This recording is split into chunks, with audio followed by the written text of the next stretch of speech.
Hello and welcome to today's online session on sustainable aviation fuels from clean hydrogen in the United States. Today we'll have four experts who will be sharing the insights into these exciting industry. But before then, bear with me. I'm Carlos Marquez. I'll be your moderator today and I'll give you a couple of tips on how to best enjoy this webinar. Firstly, yes, and I get this question every time, and it's a good question. We are recording this session, and if you have signed up, you will get an email with access to the video recording and the slides as well. One sort of tradition, let's say, that we have at Rainmed events is that we actually ask all participants to share where they're joining from in the chat. So you can introduce yourself using the chat and yeah, share your company and your email if you'd like to connect with other participants. And then the last thing I would say is that, today is your chance to ask questions. So if you have questions about sustainable aviation fuels, then today's is your chance to ask them. And to do that, use the Q&A function that you should have at the bottom of your toolbar. So yeah, I mean that's pretty much all for me. So next, what we'll do is that I'll get each of the speakers to present uh, themselves briefly, and then we'll start with the presentations. And then at the end, you will go through the questions that all of you at the audience have shared through the Q&A box. And enough of me. So I'll do a quick round of introductions in the order in which I see you on the screen. So, Soha Lupescu, please, if you could briefly introduce yourself and welcome to today's online session. Thank you, Carlos, and thanks everyone for joining us today. I am Soha Lupescu. I wear different hats in the industry. I basically work as a VP Finance in corporate business jet industry and commercial airlines for past 3 decades. Also, I'm finishing my research with Embry-Riddle Aeronautical University on hydrogen fuel cell and SAF. So that's a brief, kind of in a nutshell, bio from me. Thanks, Carlos. Thank you very much, Soha, and welcome. Dan Connor, please, if you could introduce yourself briefly as well. Thanks very much, Carlos, and thanks for everyone for being here. I'm Dan Connor. I didn't type into the chat, but I'm from Denver, Colorado, formerly an East Coast of the United States guy, but now I get to live in the Mountain West and far prefer it here. I work supporting stakeholders and project developers on green molecule projects. I came from battery storage and microgrid systems, then did some work developing green hydrogen to ammonia facility. And now I'm focusing on methanol, SAF, and methanol and SAF, not methanol to SAF necessarily, but as future drop-in replacement fuels in the chemical feedstock, as well as obviously the aviation industry. Thank you very much, Dan, and welcome to today's session. And next, I'd like to ask Kristine Klavers to introduce herself. So, Kristine, over to you. Sure. Thank you, Carlos. It's a pleasure being here. My name is Kristine Klavers. As you hear from my accent, I'm not from Houston. I live in Houston, but I'm from Norway, studied in Holland, and lived around the world. I work with EcoEngineers. And EcoEngineers is probably is a well-established sustainability consultancy. We help producers and investors, anyone in the low-carbon world, to be successful in their investments in understanding the regulation and getting the credits and getting to the credits as good as they can. I'm responsible for the renewable diesel as well as the sustainable aviation fuel clients. So again, the company is based in the Iowa, Des Moines. Thank you very much, Christina, and welcome to today's session. So finally, Louis Lammertyn, if you could introduce yourself, please. Thanks everyone for joining. I'm Louis, based in Brussels, in Belgium, working for Hinicio. So we're a strategy consultancy company supporting mainly project developers, oil and gas companies to develop their green hydrogen projects and eSAF or SAF in general. So I'm the head of SAF, leading the practices. We have an office in Washington as well. So I'm helping them out on these topics. Voila. Great, thank you very much, Louis. So, well, I'll stop sharing my screen and then I'll leave the floor to our first speaker, who will be Louis. So, yeah, just going to stop sharing right now. And yeah, as I said before, so we are recording this session. So, for those who arrived late, so you will get an email in a couple of days' time with the video recording. So, Louis, over to you. I can't see your presentation perfectly. So, yeah, go ahead. Great, thanks. Voila, so we'll start with a bit of high-level explanation on SAF for those who are still a bit new in the topic, and then bit by bit we'll dive deeper and it will become more specific for the US market. First of all, what we wanted to share here is that we're talking about sustainable aviation fuel as a drop-in fuel.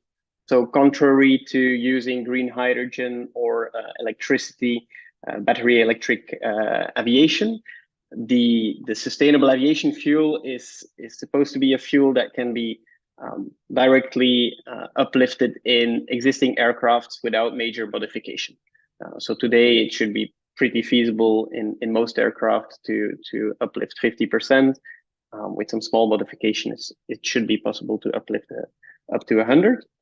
And what we also like to highlight here is that SAF is there to stay. So it's not something that we expect to be replaced by green hydrogen or battery in the near term. Of course, there's different applications, and that you see on the right side of the slide that for regional flight, it will be more feasible to already have some liquid hydrogen or electricity. Maybe 2030, 2035, while clearly on the long haul, we expect that sustainable aviation fuel will be a thing to stay. And so all of these solutions are complementary. We will need all of them to decarbonize the aviation industry. So that's a bit of a high level start. Now, if we zoom into sustainable aviation fuel specifically, there's clearly quite a list of pathways already. We call them pathways. It's different ways of producing sustainable aviation fuel. And so today we're here to focus on the power to liquids, which is the blue box on the bottom. But these are only some of the many pathways that exist. And so you also see that HEFA, for example, many of you will have heard of HEFA before, which is a process that can use, for example, used cooking oil and convert that into kerosene. This is the most common pathway today, also one of the least costly pathways. And so you see that the more experimental and the newer the technologies, typically the more expensive they are as well. So specifically within the power to liquids, you see that there's the Fischer-Tropsch process, which many of you will have heard of. And then there's the methanol to jet as well. Methanol to jet is not ASTM approved yet, so that it's not a pathway that you would be able to start producing SAF today and uplift it in aircraft. But it's in the process, and so we don't expect it to last for another decade. Some rumors are saying that somewhere in 2025 we could hope to see that pathway approved as well. Now, why am I showing this? Because if you're functioning in the US, which doesn't have offtake mandates like for example the UK or the EU, then all of these pathways are kind of competing with each other on carbon intensity, but also on price. And so it's not an evidence. There's some market risk involved there. If you would want to compete with an ESAF project with HEFA, that's not going to be easy. Now, of course, that's under the assumption that it's a market that is not short on supply, because clearly, if there's a very big shortage, then prices might go up and the margins might be significant, and then you could see that ESAF starts to play a role there in the overall market as well. Now, this is a bit about market risk, but actually there's way more risks than only the market risks. And what we see in the projects that we help developing is that topics like finding compliant biogenic CO2, something that Dan will also further zoom into. It's a tricky thing, but also on the regulatory compliance. So to be compliant to get the IRA or in EU and the UK markets to have a product that is compliant with the regulation, you have to design your project in a way that really matches these requirements. Clearly, not all the technologies are as mature, so there might be a need for technology risk insurance. And then if we go downstream in the value chain, you see that securing a solid offtake agreement is also not an evidence at all. What you see there is that the business cases require long-term visibility on offtake. Preferably, you would want to see a 20-year offtake agreement. Typically, that's not what an airline can offer. So most of the offtake agreements that you see are somewhere 6, 7, 8, 10 years, but not much longer. And then an extra problem there is that most of these airlines are not necessarily very credit worthy. So these offtake agreements don't always mean that much for banks or investors looking at these business cases. So this is just to highlight a couple of the risks that are there and that are certainly to be managed in any ESAF project, being it in the US or outside of the US. Now, what does the US specifically do to support? Well, there's tax credits. So there's the 40B SAF tax credit that in 2025 will become the 45Z. And that's a tax credit that certainly helps to make sustainable aviation fuel more competitive with fossil jet fuel. And to a certain extent, due to the link to carbon intensity, it also helps to bridge part of the gap between ESAF and BioSAF.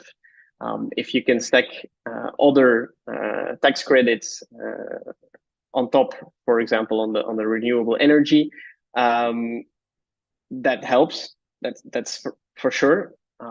But depending on the project, and that's really super project specific, there is very likely still a gap between the ESAF production cost after support and the BioSAF after support.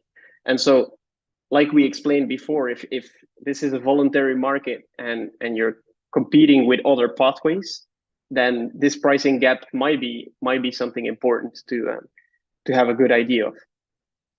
Again, under the assumption that it's not a market that is absolutely short of supply, because you might indeed see strange things happening when there is a shortage of supply and prices start to skyrocket. Then things might look a little bit different.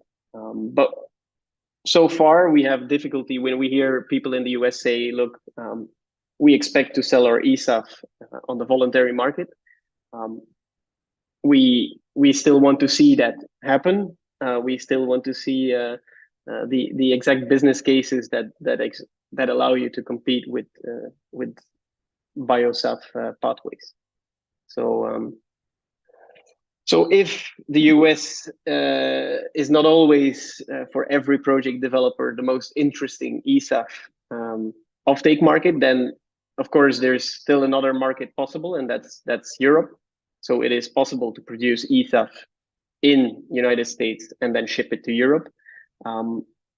There's some sub-mandates there, and I won't go into the details now. We don't have the time to talk you through all of these regulations, but clearly there's this 1.2% of all jet fuel that needs to be eSAF by 2030. This is an obligation on fuel suppliers, and clearly there's all kinds of requirements behind it. So one of the requirements that the EU puts is that the electricity used to produce this eSAF cannot be subsidized electricity, meaning that the US renewable PTC would not you would not be able to benefit from that and still export your product. So all of this are things to keep in mind and really take care of while you're setting up your project, further fine-tuning your project. So that was largely what I wanted to quickly share with you on market dynamics and the requirements of eSAF in the US. So a very quick recap. In the context, we explained you that eSAF, it's just as the other stuff, it's a drop-in fuel and it's there to stay. So it's not going to be replaced by liquid hydrogen or battery for all applications. There's many pathways, and so Fischer-Tropsch and methanol to jet to eSAF pathways, they are more expensive in general than the other pathways. So it will be challenging to compete. From a project development standpoint, to reach final investment decisions on these projects, there's a long list of risks to tackle, being it the offtake, being it the CO2 supply regulation, and so on.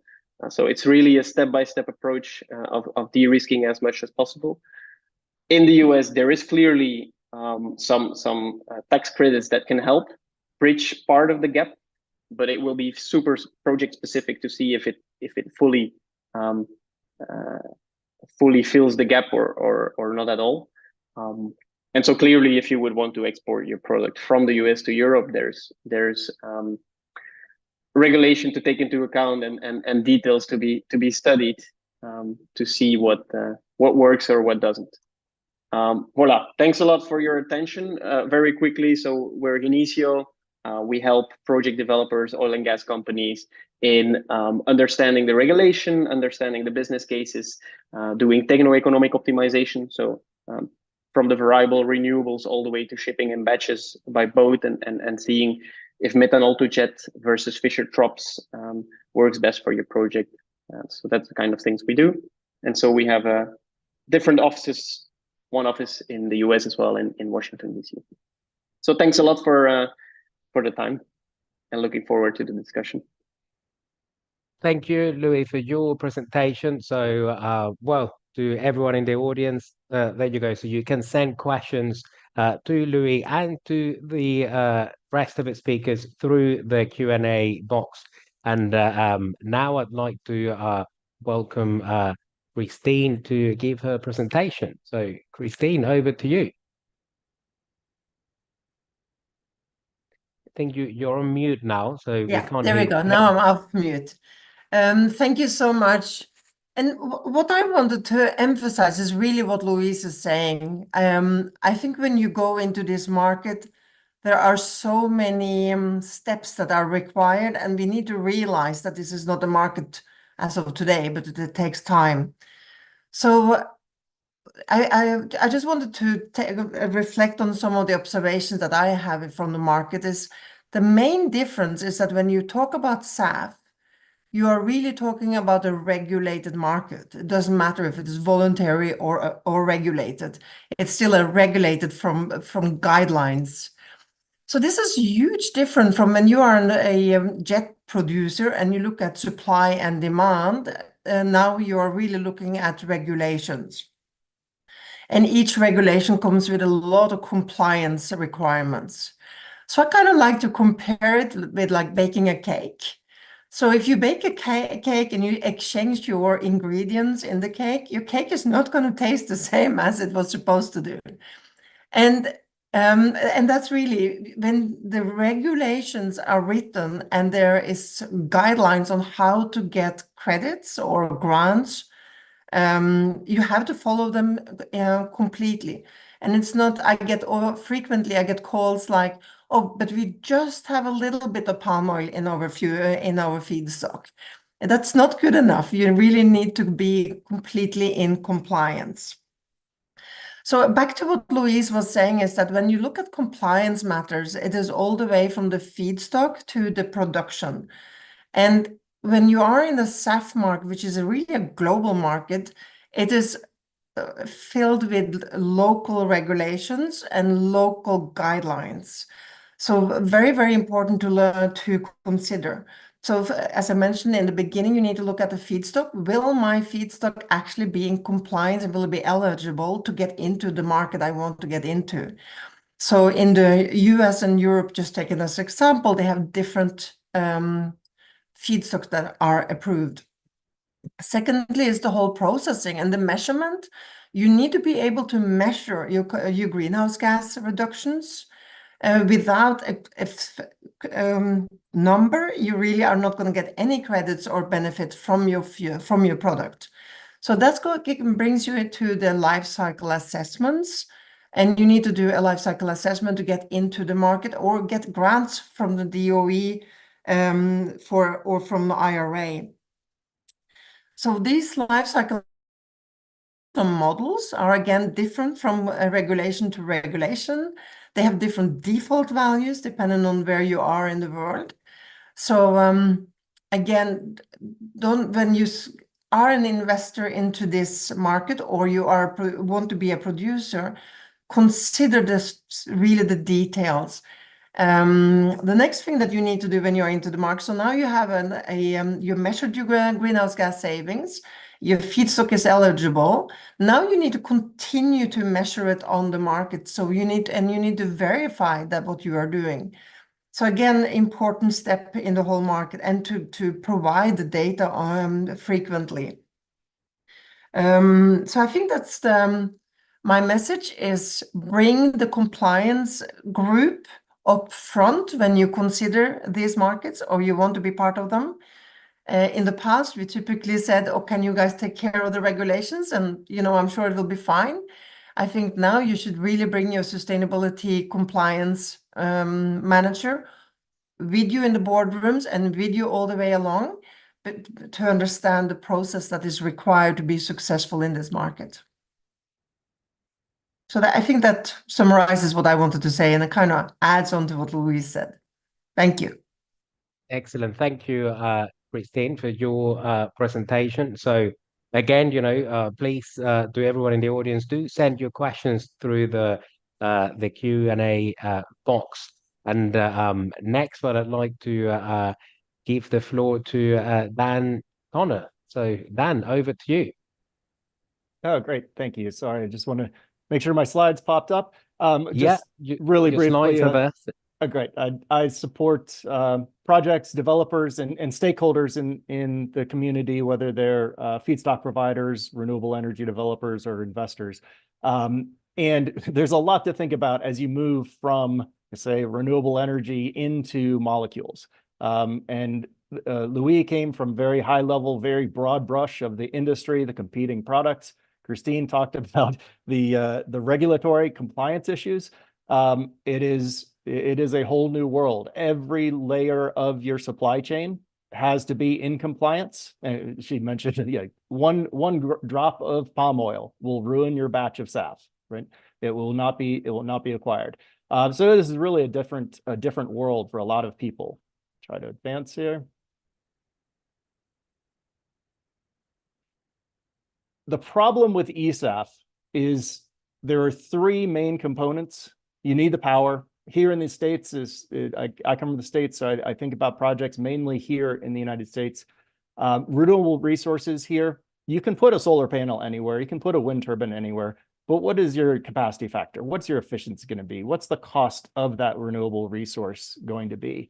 There's a lot of demand for those same renewable resources from completely other industries. You know, data centers are moving from 4% of electricity demand to 9% by the end of the decade. That's going to create a competitive force just for the pricing of your power. And of course, high interest rates. We've lived this way for a few years. We don't envision it coming down fast. Obviously, ECB, Europe is starting to look at dropping rates, but the States is still looking, you know, no time this year perhaps for a shift in rates. And it will be a slow rate decline over time. Where I've been getting a lot of gray hair for the past year is on the carbon side. How are you going to source the carbon? If you're ESAF, you're not getting your carbon from the biomass. You're getting the carbon from probably outside, either an over-the-fence delivery, or you're going to have to create your own source. So are you going to get man-made CO2, which for a while will be acceptable in the EU sub-mandates for SAF under RED II?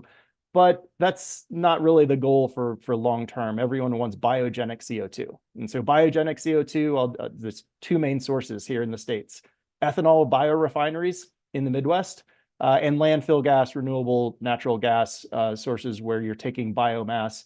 And for they're creating methane or methane, depending on what part of the world you live in. They're creating methane and injecting it into our natural gas system. And they're just putting the CO2, venting it to the atmosphere. So you can get CO2 from that source. The delivery of these very distributed sources of carbon dioxide is quite challenging.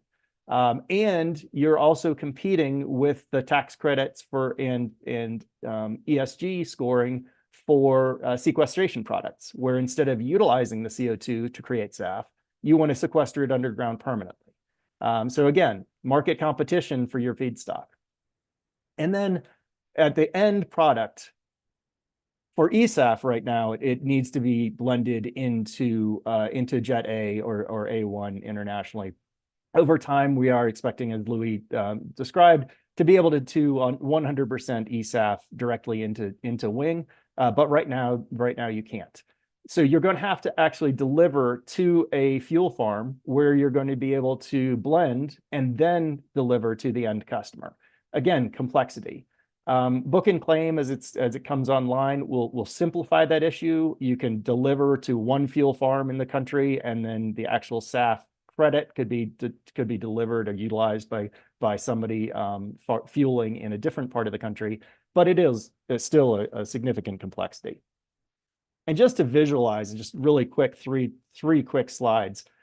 This is the wind turbine database for the United States, and it's just a heat map. It doesn't show every single site, but you notice there are significant geographic concentrations for wind turbines. West Texas, the Midwest, that are the predominant sources. Wyoming is up and coming, but it is still relatively small. So for me in Denver, just north of us, you can drive for hours and you're still in underneath wind turbines. Irradiance, so where's the good sun in the United States? Very geographically concentrated. If you, as a producer of hydrogen, which is going to go into your ESAF, have to have very high capacity factor from either wind or solar, where are you going to get it? There's not that much overlap. If you're going to get 35, maybe 40% capacity factor with wind turbines to get your renewable electricity, that's one part of the country.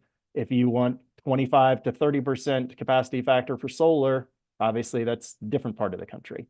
There is a significant challenge on just the renewable energy feedstock to create the hydrogen, much less move it forward into something like methanol or directly to SAF. And then the final one, which is really the biggest issue and the longest pole in the tent, is carbon dioxide, sourcing of biogenic carbon dioxide in the United States.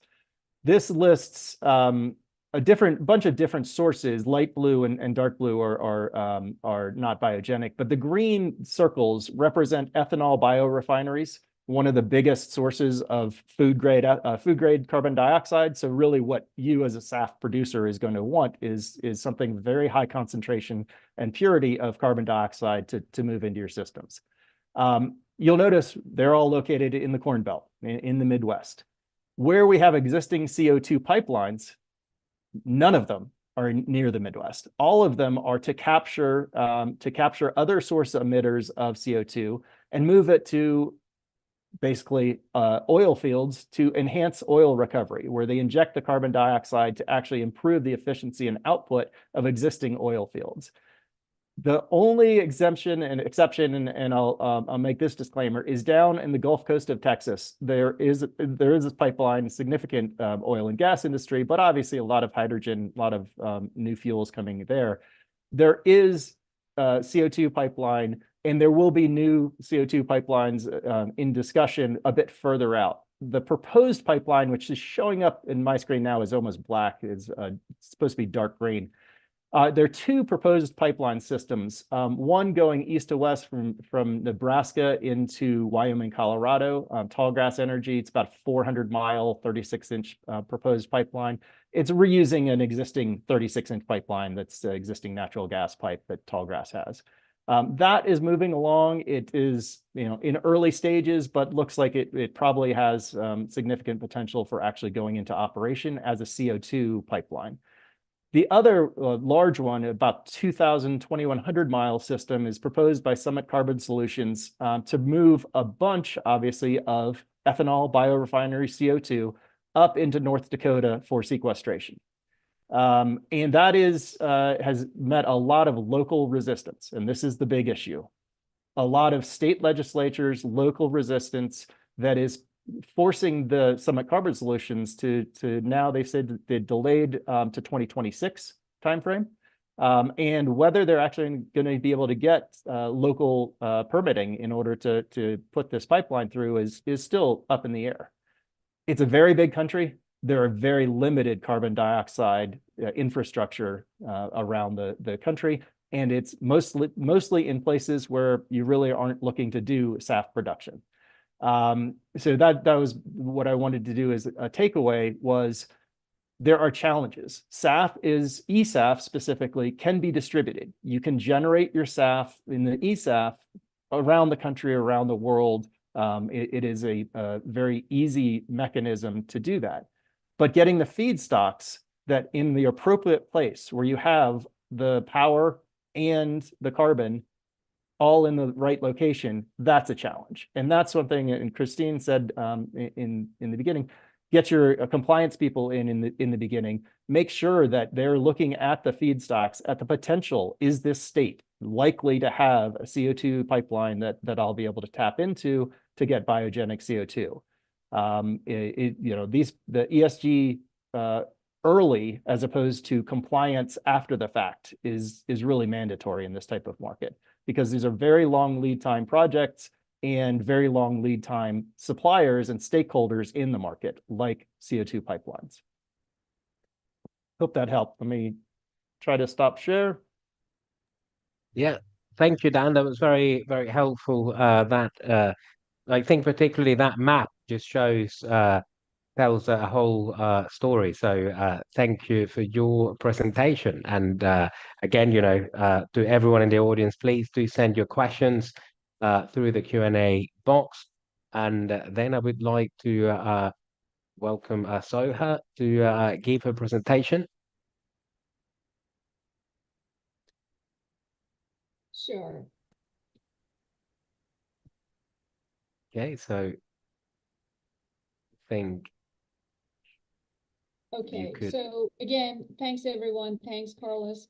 Thanks everyone else. And so I'll go over a few slides real quick, less than 10 minutes time that we have. And I like to kind of start with what the problem is that we're all here. The problem here is we have too much CO2 and greenhouse gas emission in the atmosphere. A few slides here is just, self-explanatory, and it can tell us that from 2002 to 2022, just over about 20 years, you can see the amount of carbon dioxide we all emitted into the atmosphere.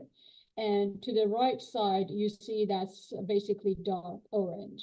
It it actually impacted the temperature, and it did go up by about 1.5 centigrade. And if this continues, unfortunately, and if we don't do anything about the CO2, unfortunately, in about 2050, outside activities or working outside, it would be definitely a problem with health-related issues. So now we are here to just understand the opportunities we get. We are here to understand the emissions per sector and what we can do about that.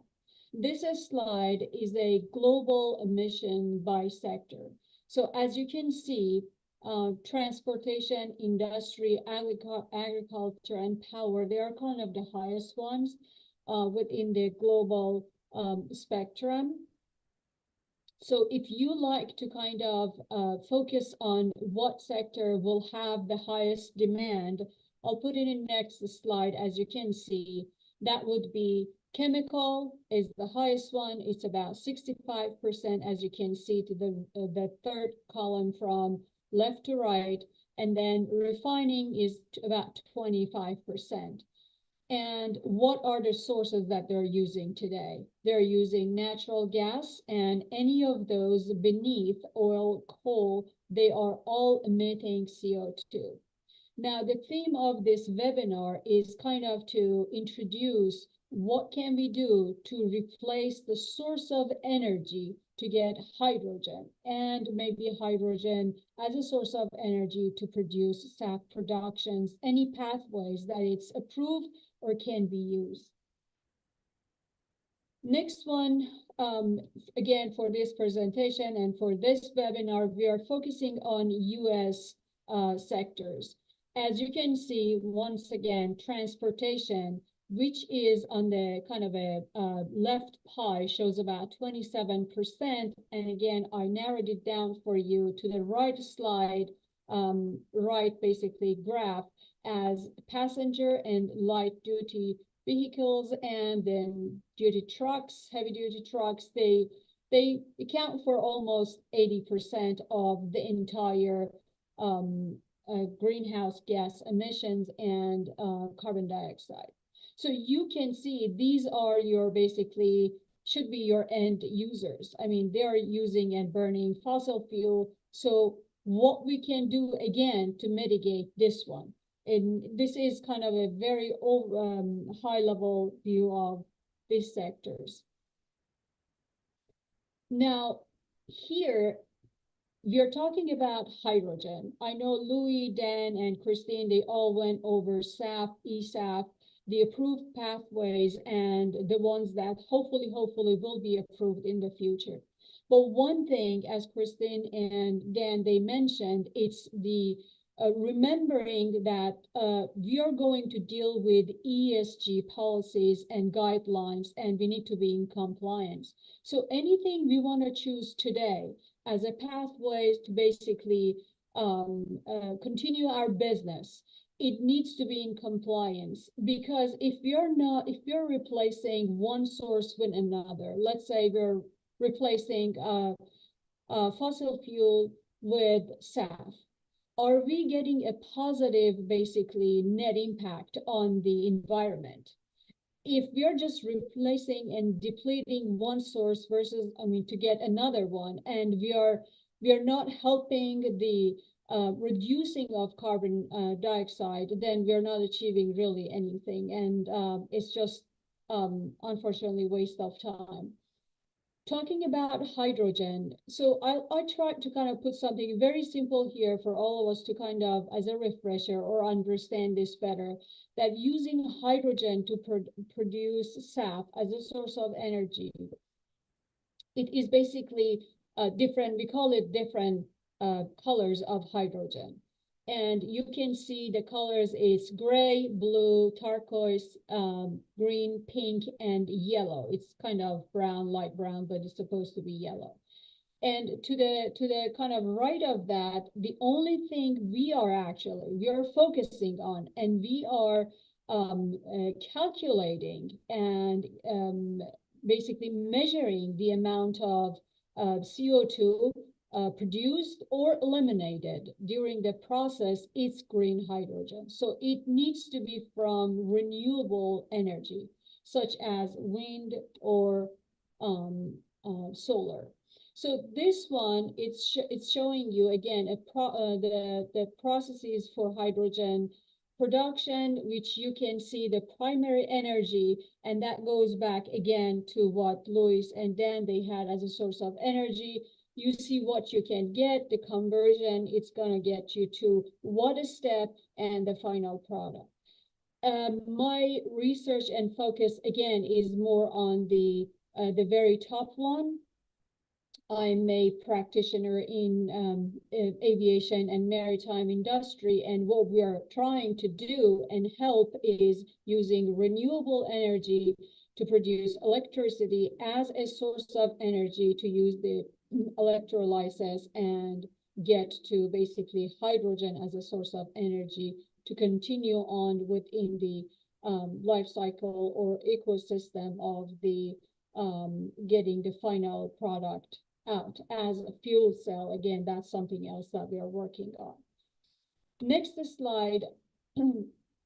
It's kind of like sharing the same information. However, I'm introducing something as a nuclear energy as a source of getting to hydrogen. We call that pink hydrogen, and it's very actually it's attracting lots of attention in the US within the Department of Energy.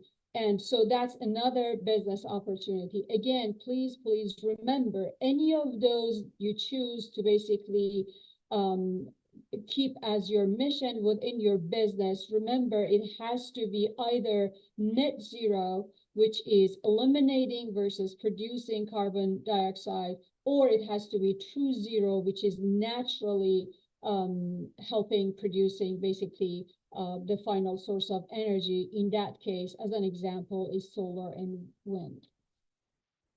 Next slide, I want to kind of, again, share with you that I completely, and we all know we are very much talking about SAF, or maybe battery electric as a source of energy, but in this slide, it's helping a lot to understand what we're getting as far as using sustainable aviation fuel or hydrogen electric fuel cell. As you can see on the net impact, that is unfortunate, but it's there, that SAF is not completely helping eliminating or not adding extra CO2 to the atmosphere. However, the net impact of using hydrogen as a source of energy or alternative jet fuel is almost zero.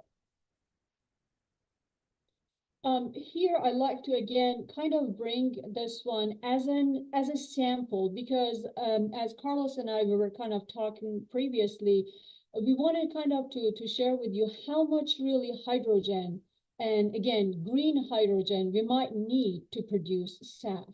So that is really a difficult question to answer at this point, but I try to kind of keep a very short sample. This is a forecasted evolution of air transport passenger traffic. We are at, let's say, about 2050, the second one from the left. We are, the travelers are globally about 5 million passengers. However, remember, the population will grow about 25% into as we go towards 2050. So anything we're doing today, we need to kind of, multiple that by that, expansion within the aviation industry. As far as, again, passenger flights, we have to cater to 10 million passengers. So what IATA forecasted that we are going to need about close to 450 billion liters of SAF. And my question to you all is, maybe, do you know how much we're producing SAF, let's say as of 2023? It's only about 1.2% of the final need as of today. So we have a long way to go, but it's possible. So as you can see on the left side, 65% again of SAF is needed and get to net zero set by IATA. Just to wrap up my kind of presentation here, there is something that while we were doing the research, we came up with the 18S. And you see all these 18S, they are all components of basically putting this hydrogen as a source of energy to produce SAF. And each one of those, it has a world behind it, but it's important just to do it right from the beginning and not to come back, 10 years later and say, well, we did this, maybe we should have done this differently. These are fundamental components and ingredients. So if we set those ones properly, we can always build on that, modify it as we go, and we can monitor them fairly well. That is my recommendation to consider. And once again, thank you everyone for being here and listening to this. Any questions we can answer and I can answer, please reach out and I'll go into more details with you if you have any kind of a specific question that I can help you with. Thank you so much. Back to you, Carlos. Thank you, Soha, for your presentation. So now we can actually go through some of the questions that the audience has shared with us. I think, one question I have in mind actually is that, well, I think Louis showed in the different pathways at the beginning, and it seems that eSAF is the most expensive. So my immediate thought was like, well, why are people looking into this? Is it driven by policy? Is it driven by, higher carbon emissions reduction? So why is eSAF important and relevant? Why are companies looking into it, given that there are other pathways that are available now that seem to be more cost effective? So I don't know who would like to answer that to start with. Go on, Louis. Yeah. So clearly you're using different feedstock. So if you're looking at pathways like the HEFA, the used cooking oil, you already see now that everyone tries to buy all the used cooking oil available. And so you get controversies of used cooking oil being worth more than new cooking oil, and therefore new cooking oil entering a factory and leaving as used cooking oil. So these are kind of adverse effects that start to happen, and so things like land use change due to all the feedstock that has to be grown for some of the other pathways. Those are things that with eSAF you can partly avoid, or at least your CO2 source that you can use to rebuild your carbon chain is a bit more diverse. And so you could look at municipal solid waste, you could look at all kinds of processes that currently already emit CO2 in the air without really requiring additional new feedstock to be grown to produce the SAF. So this clearly makes a very big difference. And that's also one of the reasons why, for example, in Europe, you have these sub-mandates.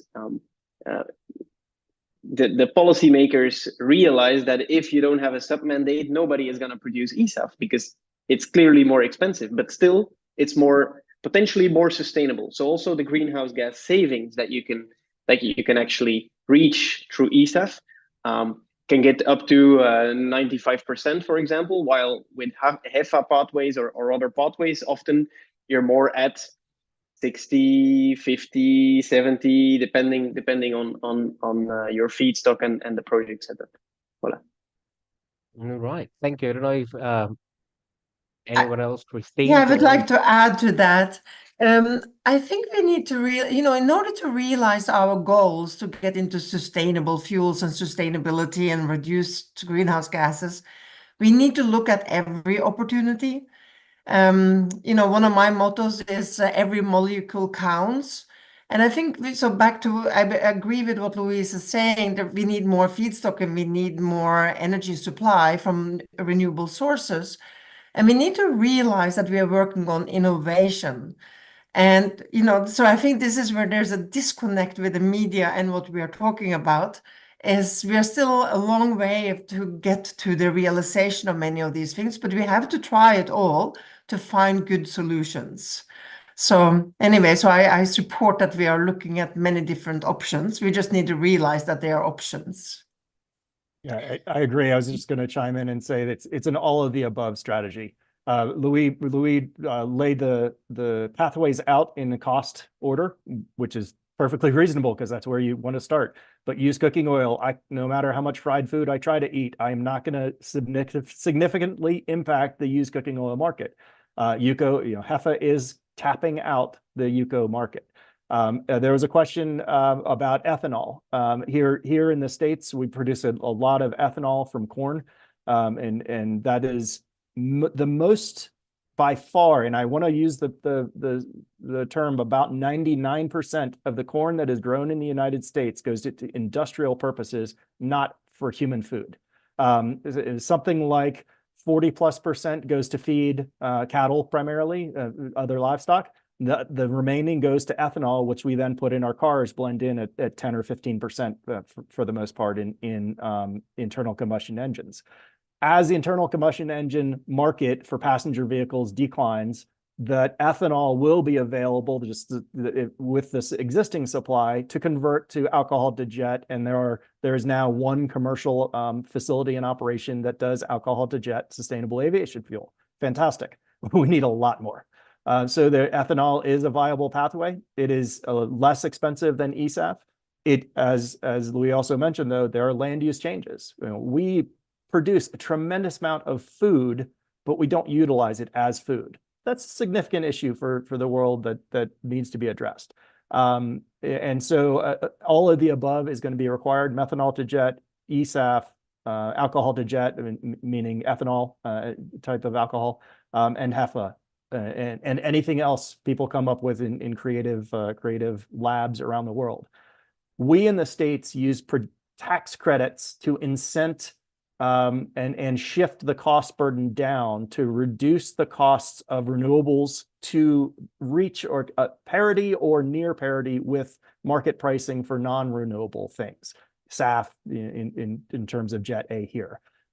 The EU uses mandates to force demand impact. Really just two significantly different economic models of attempting to reach the same goal.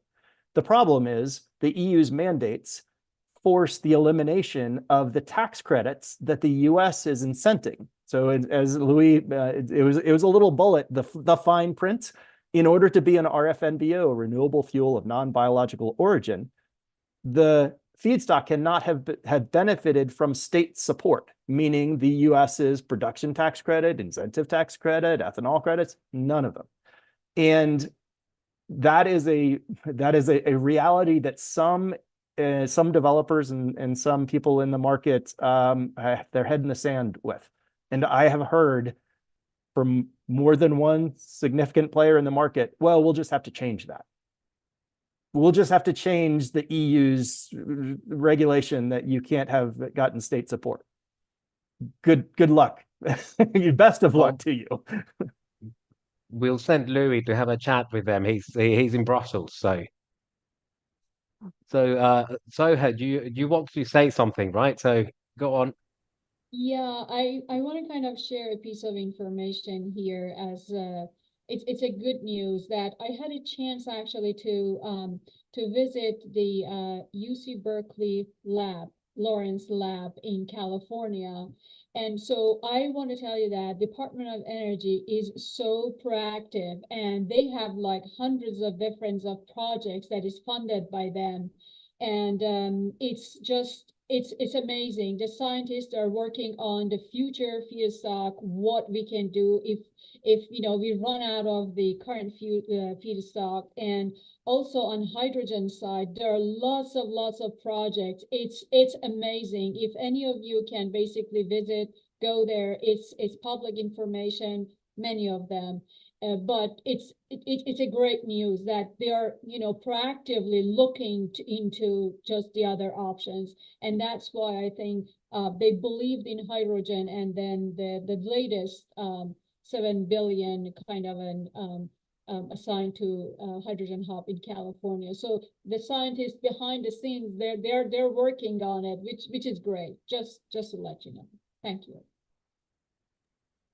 Thank you. Well, I think we have time for one more question before time is out, and I think there is a very good question here by Carlton Buffett, which is about the US agreed evaluation method. So it's basically the question is, will US agreed evaluation methods be respected or allowed internationally? Given that the US will, for example, create regulations to make corn ethanol feedstock eligible, where other countries may see corn ethanol as high carbon intensity. What role does politics play into this? And I think this is exactly the issue that related to the issue that Dan was mentioning before. Um, so you know, what are the different sort of like views are in different regulations, in different jurisdictions that regulators are taking? So Kristine, I think you have signaled that you'd like to answer this question. So Sure, I am eager to answer this question, and thank you for the question. But I want to also add on to SOA. I have one observation that I'm seeing in the market. The DOE is giving out a lot of grants. Remember, when you want to look for these grants, there's deadlines and timelines and requirements to apply for the grants. And even though the DOE is coming with grants, I do not believe the coordination between DOE and the EPA is the best. So if you get a product through the DOE, it might not even be accepted through the EPA. So just back again on the compliance side, keep in mind that both sides need to be checked. Then for getting into any of these markets, you need to calculate your life cycle assessment. And you typically do that, or here in the US, you do that through the GREET model or the Argonne GREET model or the California GREET model. For the hydrogen one, you actually have a 40V GREET model. For the SAF model, you have the GREET CORSIA model. So I wish I could say that it is an international standard, but it is not. But I hope that regulators will look at it and actually think practically about it, because there is a little bit of difference in all of them. And just back to the question is related to on the ethanol side, and I believe the CORSIA has a ILUC value of 29 in their, CORSIA has an ILUC value, a default value of ILUC for 29, while in the US we have like 4. So huge differences. So again, if there are regulatory bodies listening to the webinar, I really hope we can synchronize and make one calculation as well as similar default values and make an agreement on the life cycle assessments. But at this point, we don't have a synchronized system. thank you. So Louis, go on.